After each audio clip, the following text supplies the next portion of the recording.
Assalaamu calaykum waraxmatullaahi wabarakaatuh. Waa anigoo ah Zaki Axmed. Waxaa laga yaabaa maalin cun inaan adduunkan isaga tagay. Ii soo duceey maalintaas.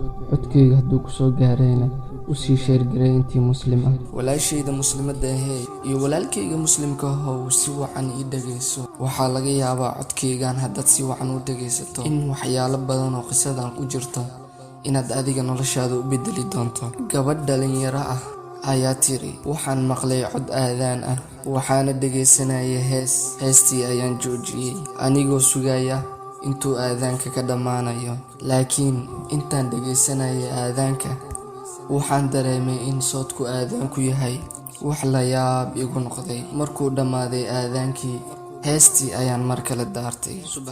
Balse ha ahaatee waxaa qalbigayga kasii guuxaya nooc dareen aan ka qaaday aadaankii aan maqlayay. 20 daqiiqo kadib waxaan maqlay qof qaylinaya, laakiin codkiisu aad buu u sareeyay. Waan soo baxay anigoo isleh wax uun ka eg. Waxaan la kulmay dadkii oo wada argagaxsan, dhammaantoodana dibadda ay u soo wada baxeen, aadna u yaaban yihiin, samadana ay eegayaan.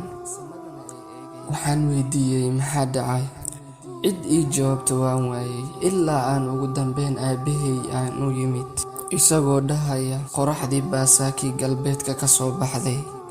Albaabkii toobadana waa la xiray. Gabadheedii isagoo dhahaya ayaan u yimid. Xubin kasta oo jirkayga ka mid ah waxay joojisay xarakaadkii markaan maqlay hadalka aabbahay uu igu yiri, laakiin cid kale wax u qaban karto ma jirto. Wiil iyo aabbihii, nin iyo xaaskiisa, gabadh iyo hooyadeeda. Waxaan aaday hooyaday oo si xad dhaaf ah ii jecel si aan ula hadlo, laakiin waan ka xumahay lama aysan hadlin hooyaday. Dhulkii qaraxyo waaweyn ayaa ka dhacaya, samadii way dildilaacaysaa. Waxaan arkayaa malaa'ig ka hoobanaysa samada. Intaas waa riyadii gabadha ay ku aragtay hurdada inta ay hurdaysay, laakiin maalin ayay xaqiiq noqon doontaa arrintan.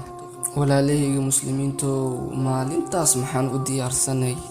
Mid ka mid ah dadkii hore ee saalixiinta ahaa ayaa soo maray nin hilib dubanaya. Wuu iska ooyay, kolkaasuu yidhi, maxaad u ooynaysaa? Hilib miyaad u baahneed? Wuxuu yidhi maya, laakiin binu-aadamka ayaan u oonayaa. Xayawaanka waxaa dabka la saaray jirkiisa isagoo dhintay, laakiin insaanka isagoo xayi ah ayaa naarta lagu ridaa jirkiisa. Rabbiyow, jirkeena naar uma dulqaadan kare ee naga xorey naarta. Weliba allow ka xorey naarta qofkii sii faafiya codkan. Haddii aad dhammaysatay codkan dhegaysigiisa, walaashayda muslimadda iyo walaalkayga muslimkahow, igula salix xabiibkeena Muxammad sallallahu calayhi wasallam suu maalinta qiyaamo inoogu shafeeco qaado. Hadday kugu adag tahayna iska dhaaf.